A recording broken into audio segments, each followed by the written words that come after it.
उनको मतलब कि जो जिस लायक है उस लायक उनको काम मिलना चाहिए। तो हमने वादा किया कि मैं आपके भरोसे मतलब तोड़ूंगा नहीं, खरा उतरूंगा और जो आप कहेंगे वो मैं तैयार हूं। तो बस इन्होंने कहा कि हमारे कार्यकर्ताओं को मतलब कि जो जैसे हैं काम मिलना चाहिए। जी जी जी जी। और मैं भी वादा करता हूं लक्ष्मी जलने कन्हैया भैया के मतलब सर को मैं झुकने नहीं दूंगा। कल कन्हैया भैया ने अपने लिए कुछ भी नहीं मांगा, सिर्फ अपने कार्यकर्ताओं के लिए, आप लोगों के लिए बोले कि जो जैसा है वैसा उनको मतलब कि काम मिलना चाहिए। अपने लिए कुछ भी नहीं मांगा। मैं बहुत आभारी हूँ कन्हैया भैया का और मैं वादा करता हूँ कि आगे मतलब कि मैं सर इनका नीचा नहीं होने दूंगा।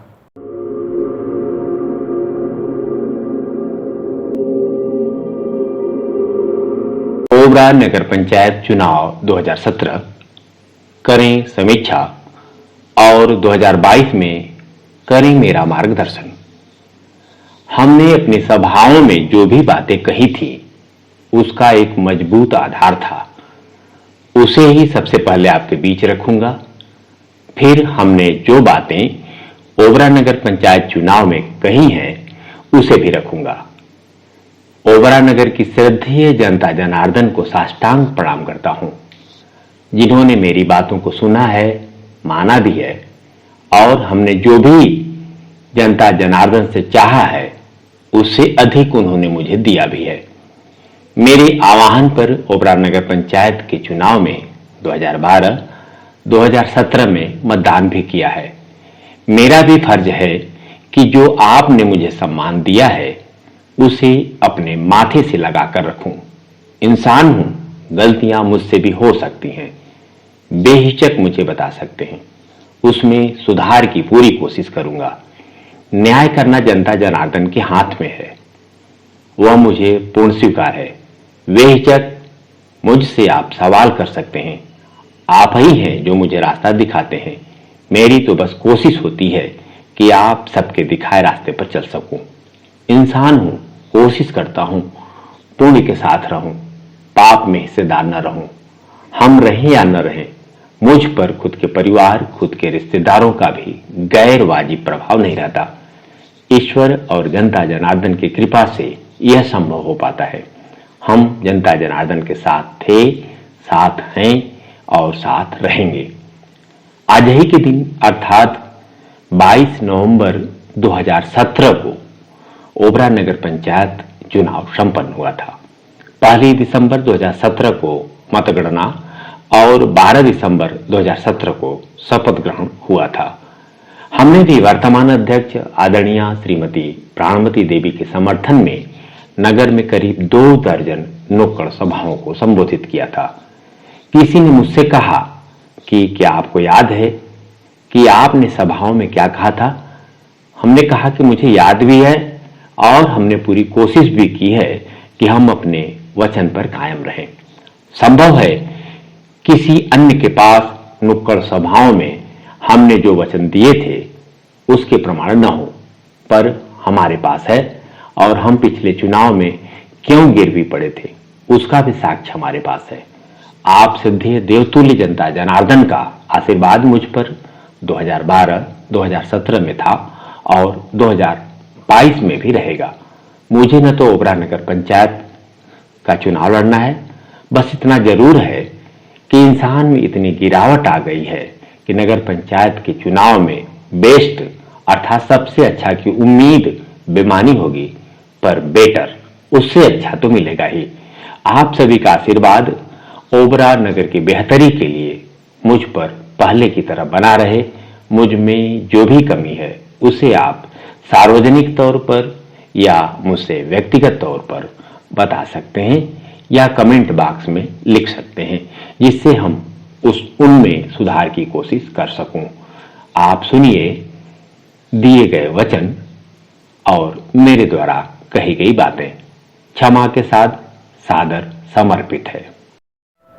उनको मतलब कि जो जिस लायक है उस लायक उनको काम मिलना चाहिए। तो हमने वादा किया कि मैं आपके भरोसे मतलब तोड़ूंगा नहीं, खरा उतरूंगा और जो आप कहेंगे वो मैं तैयार हूं। तो बस इन्होंने कहा कि हमारे कार्यकर्ताओं को मतलब कि जो जैसे हैं काम मिलना चाहिए। जी जी जी जी। और मैं भी वादा करता हूं लक्ष्मी जलने कन्हैया भैया के मतलब सर को मैं झुकने नहीं दूंगा। कल कन्हैया भैया ने अपने लिए कुछ भी नहीं मांगा, सिर्फ अपने कार्यकर्ताओं के लिए, आप लोगों के लिए बोले कि जो जैसा है वैसा उनको मतलब कि काम मिलना चाहिए। अपने लिए कुछ भी नहीं मांगा। मैं बहुत आभारी हूं कन्हैया भैया का और मैं वादा करता हूं कि आगे मतलब कि मैं सर इनका नीचा नहीं होने दूंगा। प्रणाम, सादर प्रणाम। हम सबसे पहले जहां तक भी मेरी आवाज जा रही है उन सभी महान भावों को सादर प्रणाम करता हूं, कोटि से नमन करता हूं, वंदन करता हूं, अभिनंदन करता हूं। आप लोगों के बीच में हम कुछ निवेदन करने के लिए आए हैं। आप उस पर विचार करेंगे, विचार करने के बाद आप फैसला लेंगे। कोई भी फैसला आप लेने से पहले जल्दीबाजी नहीं करेंगे, क्योंकि आज का यह फैसला आगामी 5 वर्षों के लिए एक कुशल नेतृत्व देने वाला है। बहुत सी चीजें हैं जिसे आप जानते भी हैं, समझते भी हैं, बस उसी के अनुरूप आपको कार्य करना है। आपके बीच में कुछ चर्चा जरूर करूंगा। जब आप मतदान करें उन विषयों पर विचार जरूर करें। हमें लगता है कि आप उन विषयों पर विचार करेंगे हमारे नगर का विकास तेजी से होगा। प्रायः 3 स्थितियां बनती हैं। अगर फैसला लेने में हमने कोई चूक कर दी तो नगर का विकास की बजाय विनाश की ओर चला जाएगा, और थोड़ी और हमने सावधानी नहीं बरती तो संभव है कि भूमिगत से विकास होगा। और हम समझदारी से सोच समझ करके योग्यतम प्रत्याशी का चयन करेंगे तो नगर का विकास तेजी से होगा। उसके पीछे कौन कौन सी वजह हैं उनकी कुछ चर्चा करना चाहता हूं। ये हम सभी जानते हैं कि चुनाव से पहले ओबरा नगर पंचायत की सीट जनरल की होगी, पिछड़ी की होगी या अनुसूचित जाति की होगी, यह किसी को पता नहीं था। संवैधानिक स्थिति के अनुसार लगातार सामान्य अथवा अनारक्षित सीट नगर पंचायत की थी। इसके बाद लोगों को उम्मीद थी कि पिछड़ी जाति की होगी। शासन ने संवैधानिक स्थितियों के अनुसार ओबरा नगर पंचायत की सीट चक्रानुसार अनुसूचित जाति के लिए आरक्षित की। कुछ रात की घटना हम बताऊं, करीब 11:15 बजे लखनऊ से पूरे प्रदेश की लिस्ट हमारे पास आती है। इसमें 17वें नंबर पर ओबरा का नाम होता है और अनुसूचित जाति के लिए आरक्षित लिखा होता है। हम और हमारी पूरी टीम आदरणीय कन्हैया लाल जायसवाल के साथ बैठ करके इस विषय पर विचार करने लगे। इसी पर अनुसूचित जाति हो गई, इस पर हम लोगों को कौन सा स्टैंड लेना चाहिए, हम लोगों को क्या निर्णय लेना चाहिए जो नगर के लिए सबसे बेहतर हो। सबसे पहले करीब 2:45 बजे अर्थात लगातार 3 घंटे की मीटिंग के बाद हम लोग इस निष्कर्ष पर पहुंचे कि अनुसूचित जाति की जो ओबरा की सीट हो गई है हम उसका स्वागत करते हैं। अनुसूचित जाति की सीट होने से इस वर्ग, इस समाज के लोगों का विकास करने में मदद मिलेगी। वहीं दूसरी तरफ कन्हैया लाल जायसवाल ने एक बात और कही कि हम अंतिम सांस तक समाज की सेवा करता रहूंगा। यह 2 चीजें उस रात में ही करीब 3 बजे हम लोगों ने तय कर लिया था। उसके बाद क्रम आता है चुनाव का। सभी पार्टियों के द्वारा प्रत्याशी घोषित किए गए। हम लोगों से पूछा गया, विशेषकर भारतीय जनता पार्टी में, कि किसको प्रत्याशी बनाया जाए। इन बातों की हम आपसे इसलिए चर्चा करना चाहता हूं कि आप लोगों को यह पता हो कि हम किस आधार पर भारतीय जनता पार्टी के प्रत्याशी के साथ चुनाव प्रचार में आए। उनकी कौन सी वजह थी, आखिरकार ऐसा मुझे कौन सा भरोसा मिला, ये कोई अंदर की बात नहीं है। जो भी बातें हुई हैं उन सब चीजों को हम आपके सामने रखना चाहता हूँ। भारतीय जनता पार्टी के जनपद स्तर के पदाधिकारी और प्रदेश स्तर के पदाधिकारी, यहाँ तक कि राष्ट्रीय कार्य समिति के सदस्य ये लोग ओबरा में आए और आदरणीय कन्हैया लाल जायसवाल और हमारे साथ उनकी मीटिंग हुई। मीटिंग में श्रीमती प्राणमती देवी जो आपके नगर की भावी अध्यक्ष हैं, इसलिए भावी अध्यक्ष कहता हूँ कि चुनाव तो हम लोग जीत चुके हैं, आप सब लोग का स्नेह प्यार मिलेगा, आशीर्वाद मिलेगा, तो जीत का अंतर काफी अधिक होगा। तो भावी अध्यक्ष आदरणीय श्रीमती प्राणमती देवी जी और उनके पति इंजीनियर संजय जायसवाल जी उस मीटिंग में मौजूद थे। उसमें उन दोनों लोगों ने वचन दिया कि नगर पंचायत का एक पैसा भी हम लोगों के लिए हराम होगा। इस तरह का जब इन दोनों लोगों ने वचन दिया अपने उच्च पदाधिकारियों की मौजूदगी में, हम लोगों को भी ऐसा लगा कि आदरणीय श्रीमती प्राणमती देवी का मायका पक्ष भी और ससुराल पक्ष में भी लोग राजनीतिक हैं, परंतु लोगों के अंदर ईमानदारी फुट के भरी हुई है। भारतीय जनता पार्टी के से यह परिवार काफी पुराने समय जुड़ा हुआ है, जनसंख्या तब से। इन सब चीजों को जानने के बाद जब हम लोगों को यह भरोसा हो गया कि आदरणीय श्रीमती प्राणमती देवी ईमानदारी से कार्य करेंगी, अर्थात नगर पंचायत का तेजी से विकास होगा, तो उस आधार पर हम लोगों ने निर्णय लिया, हम लोगों ने फैसला लिया तब तक के जितने भी प्रत्याशी हैं उसमें सबसे उत्तम प्रत्याशी आदरणीय श्रीमती प्राणमती देवी जी हैं, उनका हम लोग समर्थन करेंगे।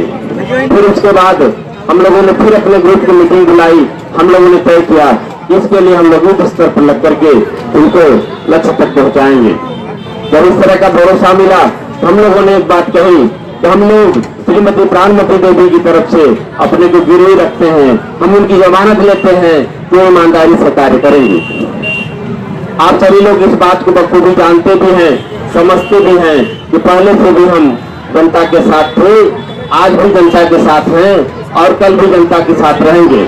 आदरणीय अध्यक्ष श्रीमती प्राणमती देवी जी जब तक ईमानदारी से कार्य करेंगी, आप जानिए कि हम उनके साथ दीवार की तरह खड़ा रहूंगा, लेकिन मुझे जैसे भी संशय होगा कि काम में ईमानदारी नहीं है, कहीं कहीं कमी आ रही है, तो आप यह सच मानिए कि फिर हम आम जनता के साथ खड़े होंगे। इसके अलावा और कोई भरोसा या वचन कोई नहीं दे सकता। फिर भी हम लोगों को पूरा विश्वास है, हम लोग उनकी जमानत लेकर के आए हैं कि अगर उनके द्वारा गड़बड़ी की जाएगी उसके लिए सजा भुगतने के लिए हम लोग तैयार हैं। कुछ इस तरह की स्थितियां हैं। उसके बाद हम लोगों ने फैसला लिया, कुछ और हम चर्चा कर लेते हैं। आदरणीय सामाजिक कार्यकर्ता कन्हैया लाल जायसवाल ने आखिरकार क्यों श्रीमती प्राणमती देवी का ही समर्थन करने का निर्णय लिया। हम जानते हैं कि आदरणीय कन्हैया लाल जायसवाल जी सामाजिक कार्य कर रहे हैं। आपके सामने ही सबसे पहले उनका जो हमारा परिचय हुआ, संबंध बना, जब यह सामने जो दुकानें हैं जब जली तो उसको बनवाने में उन्होंने मदद की। उसी समय मुझे लगा कि कोई व्यक्ति जरूर ऐसा है जो लोगों की दुख और पीड़ा को समझने वाला है, क्योंकि कोई अपना एक घर नहीं बनवा पाता, इसके बावजूद भी उन्होंने अगर 7 दुकानों का निर्माण कराया तो निश्चित तौर पर उनका दिल बड़ा है। इसके अलावा जब उनसे संपर्क किए, आदरणीय गुरु जी आपका आशीर्वाद चाहिए, हमने एक ही बात कही कि जरूरतमंद लोगों की आप मदद करिए। जब जरूरतमंद लोग, जो अभावग्रस्त लोग हैं, जो परेशान लोग हैं, वो जब आपके साथ खड़े होंगे, मेरे जैसा व्यक्ति खुद आपके साथ खड़ा हो जाएगा। उसके बाद नगर में पानी के टैंकरों से लोगों निःशुल्क रूप से लोगों की उन्होंने मदद की। एक ट्रैक्टर और सफाई में लगे हुए ट्राली और 4 श्रमिक निरंतर लगे हुए हैं। सार्वजनिक हैंडपंप की मरम्मत उनके द्वारा प्राथमिकता के आधार पर कराया जा रहा है। ये सब चीजें आप सभी लोग जानते, कोई नई चीजें नहीं है। पूरे नगर में उनके 6 निःशुल्क सिलाई, कढ़ाई, बुनाई, ब्यूटिशियन के केंद्र चल रहे हैं, ताकि मातृशक्ति आत्मनिर्भर हो सके। इस तरह के और भी कार्य करने का इरादा हम लोगों के मन में है। शिक्षा और चिकित्सा के क्षेत्र में भी हम लोग गंभीर हैं कि सरकार निर्णय बड़े देर में लेगी, लेकिन हम लोग उसके संदर्भ में क्या कर सकते हैं, उस पर हम लोग विचारशील है। फिर सवाल आया कि जो ऐसे काम है जिसको सरकार ही कर सकती है, जैसे सड़क का निर्माण है, टूटी फूटी सड़कें बनानी है, नालियां टूटी फूटी नई नालियों का निर्माण करना है, गंदगी पड़ी हुई उसकी सफाई की व्यवस्था करनी है, इसके अलावा प्रकाश की व्यवस्था करनी है। इस तरह के जो मसले हैं वह सरकार ही कर सकती है, अर्थात टाउन एरिया उसको पूरा कर सकती है। इसके अलावा अन्य बहुत सारे बिंदुओं पर हम लोगों ने विचार विमर्श किया, तो हम लोगों को ऐसा प्रतीत हुआ कि जिसकी दिल्ली में हुकूमत है इसकी लखनऊ में हुकूमत है, उनसे जुड़ी हुई सरकार ओबरा में भी जब बनेगी तो निश्चित तौर पर नगर का विकास तेजी से होगा। यह गंभीर विषय है। अगर हमने फैसला लेने में थोड़ी भी चूक की तो आप सच मानिए कि फिर 5 वर्षों के लिए हम लोगों को पछताना पड़ेगा। फिर हमारा नगर विकास के बजाय विनाश की तरफ चला जाएगा। यह बात किसी से छुपी नहीं है कि पिछले दिनों मथुरा से आए हुए ईओ ने भदोही में कुछ फर्जीवाड़ा किया था। कानूनन उनको गिरफ्तार किया गया और प्रशासन ने उनको जेल में भेजा। हम लोगों ने भी तय किया है कि और भी जितने भ्रष्टाचारी हैं उनकी जगह वास्तव में जेल ही है। सफाई 2 तरह से होगी, गंदगी की सफाई नगर से बाहर की जाएगी, गंदगी पूरा करके उठा करके नगर से बाहर किया जाएगा। उसी तरह से जो नगर पंचायत के भ्रष्टाचार में जो लोग लिप्त हैं उन्हें जेल की हवा खिलानी पड़ेगी। इसके अभाव में नगर का विकास संभव नहीं है। कुछ और भी चीजें बता दूं जिसको लेकर के हम लोग सदैव चिंतित रहे हैं। 7 साल पहले मुझे खूब अच्छी तरह से याद है कि नगर पंचायत को नगर पालिका बनाने के लिए शासन स्तर पर प्रस्ताव गया था, परंतु उस समय के तत्कालीन प्रतिनिधि ने इस तरफ ज्यादा रुचि नहीं दिखाई। उन्हें ऐसा लगा जब नगर पालिका बनेगी और इसमें और क्षेत्रों का विस्तार होगा तो निश्चित तौर पर हो सकता है कि जो ऊंचे एरिया के लोग हैं उनका समर्थन न करें। इसलिए पैरवी के भाव में नगर पालिका नहीं बन सका। अन्यथा जो 20 वार्ड से 18 वार्ड हो गया, हो सकता है कि आज ये 25 या 26 वार्ड होता। तो प्रस्तावित जो योजना थी मुझे खूब अच्छी तरह से ध्यान है।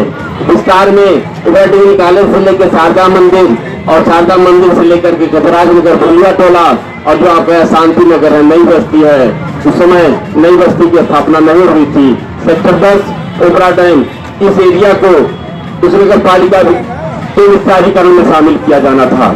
हम लोगों के बीच में प्रसन्नता थी इस नगर के विकास में वह और मददगार साबित होगा, परंतु नगर पंचायत से नगर पालिका नहीं बन पाया। ठीक हुई इसी 3-5 सालों में हुई, फिर पैरवी नहीं हुई।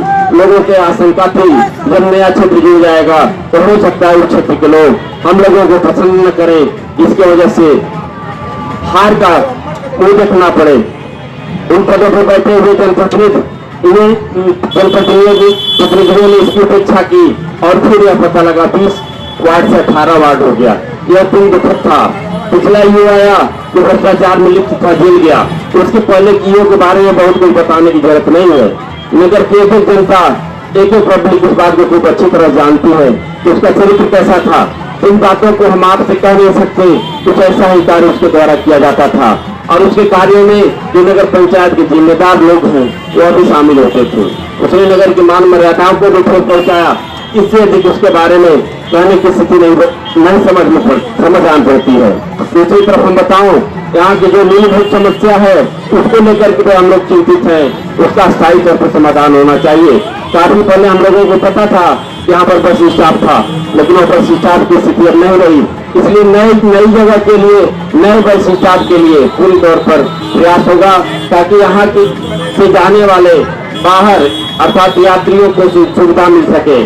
और इतना ही नहीं, ओबरा सी के विस्तारीकरण में जो संकट सब्जी मंडी के ऊपर है, इसके लिए भी एक स्थान का चयन करके सब्जी मंडी के लिए जगह देने की कोशिश होगी।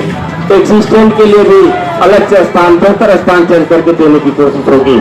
इस तरह की हम लोगों की पहले से कार्य योजना है ताकि नगरवासियों की सुविधाओं में किसी प्रकार की कमी न हो, बल्कि उसमें सुधार हो। कुछ और बातें बताऊं जिसको आप लोग भी जानते हैं, लेकिन उसकी चर्चा करना आवश्यक है। पिछले 5 वर्षों में भ्रष्टाचार की कोई सीमा नहीं रही, सारी सीमाओं को तोड़ दिया गया। यहाँ तक हम बताऊं कि बोर्ड की बैठकों में महज केवल कोरम पूरा होता था और कोई भी वार्ड मेंबर यह बताने की स्थिति नहीं है तो ओबरा नगर पंचायत में पिछले 5 वर्षों में कुल कितना धन आया और वह धन किस मद में कहाँ खर्च हुआ।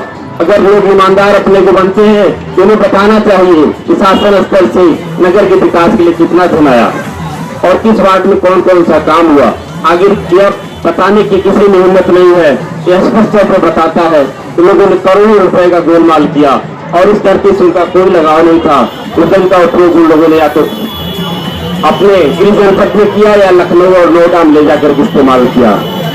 इन बातों को भी आप जानते हैं। इन चीजों को हम लोगों को रोकना पड़ेगा। इसको रोकने के लिए आवश्यक है कि भारतीय जनता पार्टी के प्रत्याशी श्रीमती प्राणमती देवी को चुनाव निशान कमल के फूल पर आप मतदान करके उन्हें बारी से बारी मदद से विजयी बनाएं तभी जाकर के नगर का भला हो सकता है। कुछ हम लोगों की और भी योजनाएं हैं, मैं आपके बीच में चर्चा कर दूं। उदाहरण के तौर पर जैसे ओबरा नगर में कुल 18 वार्ड है, तो निश्चित तौर पर आप जाने अगर प्रति माह 18 लाख रुपए आता है तो प्रत्येक वार्ड के लिए 1 लाख रुपए निर्धारित हो जाएंगे। एक बात और बता दूं, तो प्रत्येक तारीख को जैसे 5 तारीख है तो वार्ड नंबर 5 में बैठक होगी, और पहली तारीख है तो पहली, और 18 तारीख है तो 18वें वार्ड में मीटिंग होगी। और वहाँ की जनता यह तय करेगी, जैसे चुनाव के पहले प्रत्याशी जब आपके बीच में आता है तो कहता है आप ही सर्वोपरि, उसे इस बात का ख्याल कि चुनाव परिणाम आने के बाद भी रखना ही होगा। अगर नहीं रखेगा तो उसके खिलाफ हम लोग मजबूती के साथ खड़े होंगे। आप यह भी जाने कि इस वार्ड में बैठक होगी और वहाँ की जनता यह खुद तय करेगी कि इस वार्ड में कौन सा विकास होना है। मान लीजिए कि काम 10 या 15 आ जाते हैं, फिर हम उन लोगों के बीच में बैठक करेंगे, उन्हीं से पूछेंगे number 1, number 2, number 3, number 4, number 5 आप क्रमांक तय कर दें, उसके आधार पर कार्य होगा। अर्थात वहाँ की जनता जानेगी जो शासन स्तर से पैसा आया हुआ है, इसे कौन सा काम होने वाला है। हम आप जानते हैं टाउन एरिया का अपना एक कार्य है, उसकी अपनी सीमाएं हैं, और उन सीमाओं से अधिक कार्य अगर करना है तो निश्चित तौर पर जिस पार्टी की सरकार है बिना उसकी मदद नहीं हो सकता। हम लोग इस बात को लेकर के भी चिंतित हैं कि जैसे नई बस्ती बसी है तो हमारे नगर पंचायत में नहीं है। हम लोगों की पूरी कोशिश होगी जो डकैया पहाड़ी या ओबरा सी के विस्तारीकरण में जो क्षेत्र उजाड़ा गया या यहाँ से उजाड़ करके दूसरी जगह बसाया गया, चाहे वह डकैया पहाड़ी हो, चाहे वह इंदिरा मार्केट हो, चाहे वह झरिया नाला हो, या रांची बस्ती हो, मालवीय नगर हो, या अंबेडकर चौराहे के इर्द गिर्द का एरिया हो, इसके ऊपर ओबरा सी को लेकर के संकट मंडरा रहा है। या बहुत सारे लोग जो यहाँ से उजाड़े गए दूसरी जगह पर गए, उन लोगों को पता है जब वो यहाँ से विस्थापित हुए तो उनके सामानों को वहां ले जाने में, शिफ्ट करने में लोगों ने मदद की। आदरणीय कन्हैयालाल जायसवाल जी ने पूरी मदद की, चाहे वह निर्माण का कार्य रहा हो पेयजल के माध्यम से, चाहे उनका एक ईंट डकैया पहाड़ी झरिया नाला से शिफ्ट करने की बात रही हो, उसमें मिट्टी मदद की। हम लोगों की पूरी कोशिश है कि जो जरूरतमंद लोग हैं उनकी हर हाल में मदद की जाए, चाहे जैसे भी यथासंभव उनकी मदद होनी चाहिए। यह हम आप बखूबी समझते हैं कि अगर नगर का तेजी से विकास करना है, जैसे कभी कभी सवाल उठता है कि क्यों भारतीय जनता पार्टी का प्रत्याशी जीतेगा तभी विकास होगा, हमें इस बात को समझना चाहिए। आदरणीय मोदी जी जब काशी चुनाव लड़े थे तो काशी से उनका कोई विशेष रिश्ता नहीं था। गुजरात के भले वह 3 बार मुख्यमंत्री थे। काशी जनता ने इस बात को खूब समझा जो देश का भावी प्रधानमंत्री है उसको हम अपने निर्वाचन क्षेत्र से बारी से बारी मतों से जब विजयी बनाएंगे तो निश्चित तौर पर काशी का विकास होगा। यहाँ की जनता भी प्रबुद्ध है, वह समझती है कि किसके जिताने से तेजी से विकास होगा और किसके जिताने के बाद धन का बन बर्बाद होगा। एक सीधी सी बात कही जाती है, ये पब्लिक सब जानती है, भले वह चुप है, लेकिन यह भी हम जानते हैं कि जनता जब भी कोई फैसला लेती है तो वह वाजिब फैसला लेती है। और जो हर कोने से, हर बस्ती से, हर कॉलोनी से जो एक आवाज आ रही है कि भारतीय जनता पार्टी का जो चुनाव निशान है कमल का फूल, वह भारी मतों से विजयी हो रहा है, इसमें किसी प्रकार का कोई संदेह नहीं है। हम लोगों का जो स्वभाव रहा है प्रारंभ से, लोग भी इस बात को खूब अच्छी तरह जानते हैं। हम लोग फैसला करने के पहले 100 बार सोचते हैं, 1000 बार सोचते हैं, और जब फैसला ले लेते हैं जो आगे फैसला होता है आप लोगों की राय विचार विमर्श से, फिर उस पर हम लोग टिके रहते हैं, उससे हम लोग पीछे नहीं हटते, क्योंकि नगर का अपना एक सम्मान है, उसकी एक मर्यादा है। हम लोगों ने आदरणीय श्रीमती प्राणमती देवी जी से जो भारतीय जनता पार्टी के प्रत्याशी हैं उससे हम लोगों ने वचन लिया है कि आप यह वचन दीजिए कि ऐसा कोई काम नहीं होगा जिससे ओबरा की जनता का सिर झुकने पाए। उन्होंने वादा किया, उन्होंने वचन दिया, दोनों पति पत्नी ने वचन दिया, ऐसा कोई कार्य नहीं होगा। आदरणीय गुरु जी आपका सिर झुकेगा, या आदरणीय कन्हैयालाल जायसवाल जी आपका सिर झुकेगा, या ओबरा की जनता का सिर झुकेगा। हम अपनी तरफ से वचन देते हैं। इस तरह के वचन देने के बाद ही हम लोग उनके साथ खड़े हुए, मजबूती के साथ खड़े हुए। गाँव के लोग भी हैं, लोग जान रहे हैं, समझ भी रहे हैं, उन लोगों की मदद के लिए जरूरत पड़ती है तो हम लोग जाते हैं। हम लोगों की भी कार्य योजना है ओबरा और ओबरा के आसपास के क्षेत्रों में समाज सेवा के कार्य में और विस्तार किया जाए। कुछ और भी चीजें आप लोगों के बीच में शेयर करना चाहते हैं। सामाजिक कार्यकर्ता आदरणीय श्री कन्हैयालाल जायसवाल जी ने, अगर वह उन्हें वादा दिया है या वचन दिया है कि नगर पंचायत के अध्यक्ष आप बनेंगी, तो उसके पीछे हम लोगों को भी यह उम्मीद है कि नगर की जो टूटी फूटी सड़कें हैं या सड़कों के निर्माण में जो भेदभाव किया गया या कॉलोनी में जो फर्नीचर लगे उसमें भेदभाव किया गया या नालियों के निर्माण में भेदभाव किया गया या लाइट लगाने में भेदभाव किया गया, यह सब कुछ समाप्त हो जाएगा, खत्म हो जाएगा। किसी प्रकार का भेदभाव नहीं रहेगा। और आप इस बात को खूब अच्छी तरह से जानते भी होंगे, समझते भी होंगे। आदरणीय मोदी जी का नारा है सबका साथ और सबका विकास, किसी के साथ किसी प्रकार का कोई भेदभाव नहीं होगा। इसलिए हम बार बार आपसे निवेदन करते हैं कि भारतीय जनता पार्टी के प्रत्याशी आदरणीय श्रीमती प्राणमती देवी के चुनाव निशान कमल के फूल पर मतदान करें। भोला नगर इस बात को जानता है कि हम लोग जहाँ भी हैं या हमारे लोग जहाँ भी हैं, वो लोग इन सभी लोगों का सम्मान करना भी जानते हैं। हमें खूब अच्छी तरह से समझते हैं लोगों के दुख दर्दों को, उनके साथ छलावा हुआ है, उनकी पीड़ा को भी महसूस करते हैं खूब अच्छी तरह से। पूरे नगर की समस्याओं से हम लोग वाकिफ हैं, हर गली से वाकिफ हैं, हर किराए चौराहे हर सड़क से वाकिफ हैं, कहाँ की कौन सी समस्या है। किसी से पूछने की जरूरत नहीं है, किसी से जानने की जरूरत नहीं है। हम लोगों को पता है कि कहाँ कौन सा काम नहीं हुआ, किसके साथ अनदेखी की गई। एक स्तर पर लग करके पहले कैसे ही शपथ ग्रहण का कार्यक्रम संपन्न होगा और आदरणीय श्रीमती प्राणमती देवी जी नगर पंचायत अध्यक्ष का कार्यभार ग्रहण करेंगे। दोस्तों, उसके तुरंत बाद ही हम लोग पूरे नगर में युद्ध स्तर पर सफाई का अभियान चलाएंगे।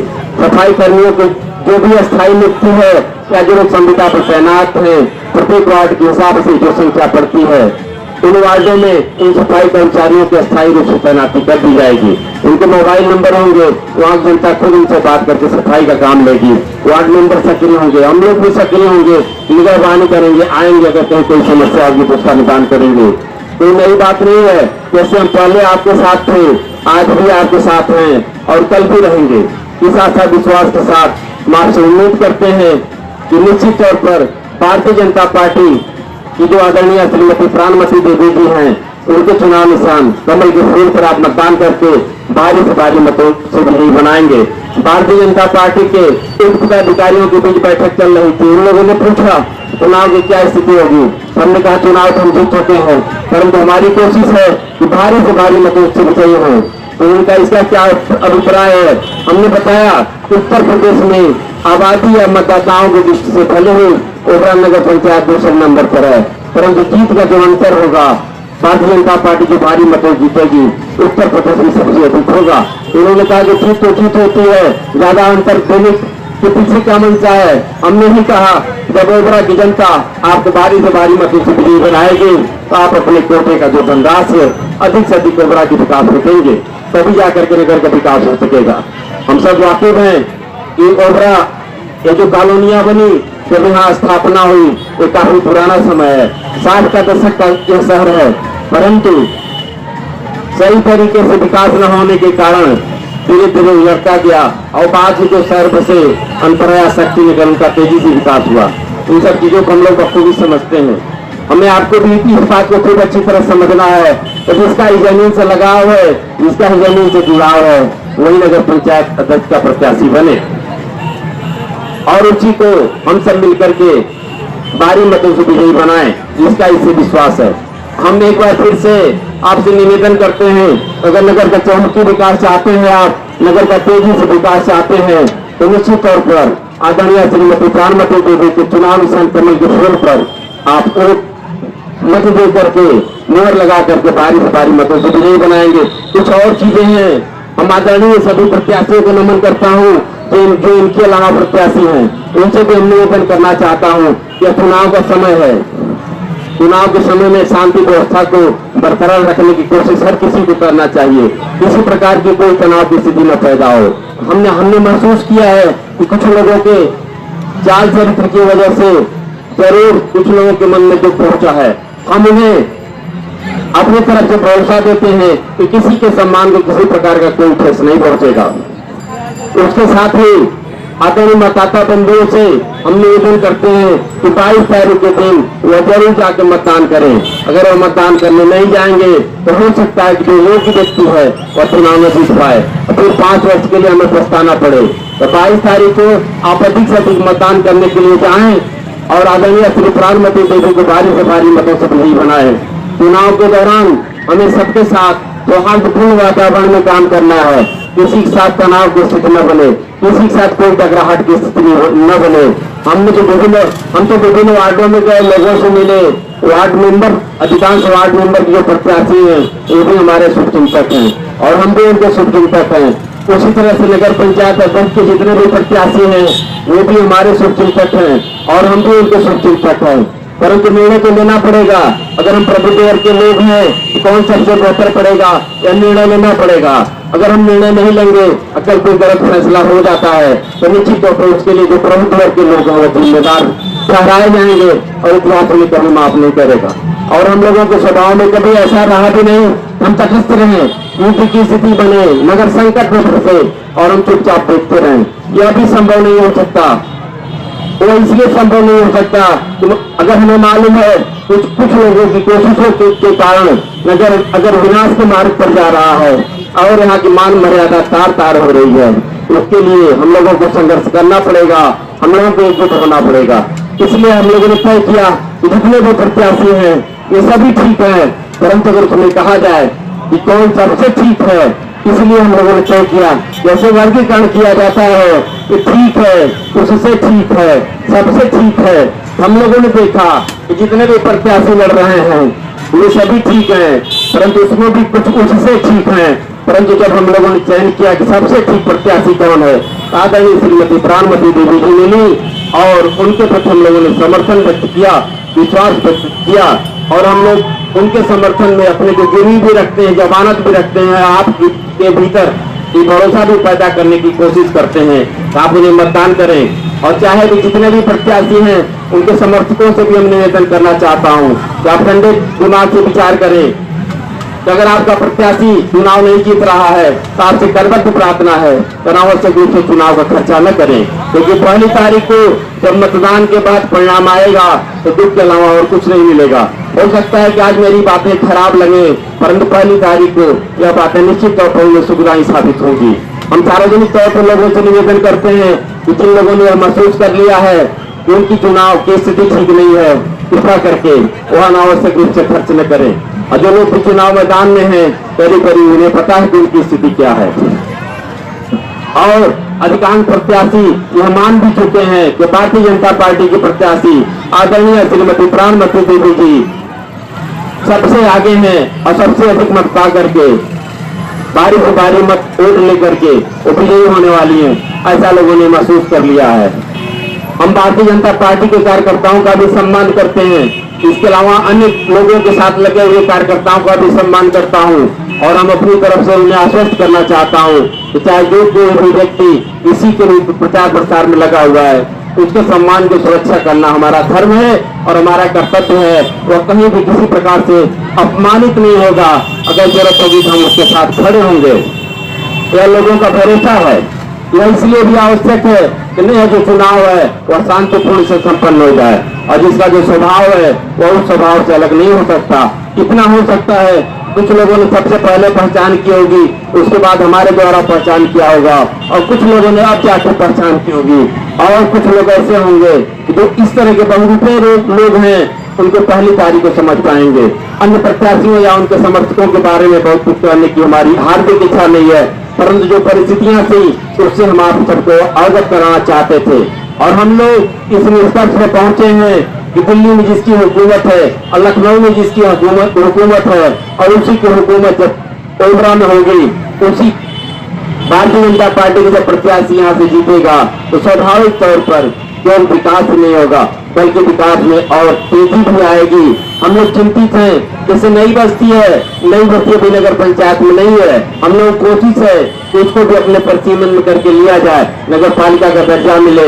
और जो रास्ते हैं सेक्टर 10 के वो अभी टूटा फूटा है। आदरणीय विधायक जी से ये बात हुई है, भले ही वह नगर पंचायत में नहीं आता है लेकिन उत्तर प्रदेश में हमारी हुकूमत है तो अभी काम होना चाहिए। इसको लेकर के हम लोग गंभीर हैं। ओबरा ही नहीं, ओबरा के आसपास की समस्याओं को लेकर के भी हम लोग गंभीर हैं, उसका निदान होना चाहिए। और उनके पदाधिकारियों ने हम लोगों को आश्वस्त किया है कि निश्चित तौर पर जैसा आप लोग कहेंगे उस तरह से कार्य किया जाएगा और ओबरा नगर के विकास में किसी प्रकार की कोई कमी नहीं लाई जाएगी। एक बार फिर से हम भारतीय जनता पार्टी के प्रत्याशियों को विजयी बनाने की आपसे अपील करता हूँ। वही अन्य प्रत्याशियों से मैं प्रार्थना करता हूँ कि वह धैर्य से काम लें, संयम से काम लें। किसी प्रकार का चुनाव के दौरान कोई ऐसी कार्रवाई, ऐसी गतिविधि, कोई ऐसी घटना न हो जो ओबरा नगर के लिए कलंक साबित हो। शांतिपूर्वक, सद्भावनापूर्ण, और हम आप सभी लोगों को अपनी तरफ से आश्वस्त करना चाहता हूँ कि किसी भी कार्यकर्ता का सम्मान नहीं, कोई नहीं छीन पाएगा। हम लोग उसके साथ तैयार हैं। एक बार फिर आप सभी लोगों से निवेदन करते हैं कि भारतीय जनता पार्टी के प्रत्याशी आदरणीय श्रीमती नगर पंचायत अध्यक्ष की प्रत्याशी आदरणीय श्रीमती प्राणमती देवी जी को आप भरपूर समर्थन दें, उनके कमल के फूल के निशान पर मुहर लगाएं और भारी से भारी मतों से विजयी बनाएं और ओबरा नगर के चौमुखी विकास में मदद दें। जय हिंद, जय भारत। उनको मतलब कि जो जिस लायक है उस लायक उनको काम मिलना चाहिए। तो हमने वादा किया कि मैं आपके भरोसे मतलब तोड़ूंगा नहीं, खरा उतरूंगा और जो आप कहेंगे वो मैं तैयार हूं। तो बस इन्होंने कहा कि हमारे कार्यकर्ताओं को मतलब कि जो जैसे हैं काम मिलना चाहिए। जी जी जी जी। और मैं भी वादा करता हूं लक्ष्मी जलने कन्हैया भैया के मतलब सर को मैं झुकने नहीं दूंगा। कल कन्हैया भैया ने अपने लिए कुछ भी नहीं मांगा, सिर्फ अपने कार्यकर्ताओं के लिए, आप लोगों के लिए बोले कि जो जैसा है वैसा उनको मतलब कि काम मिलना चाहिए। अपने लिए कुछ भी नहीं मांगा। मैं बहुत आभारी हूं कन्हैया भैया का और मैं वादा करता हूं कि आगे मतलब कि मैं सर इनका नीचा नहीं होने दूंगा।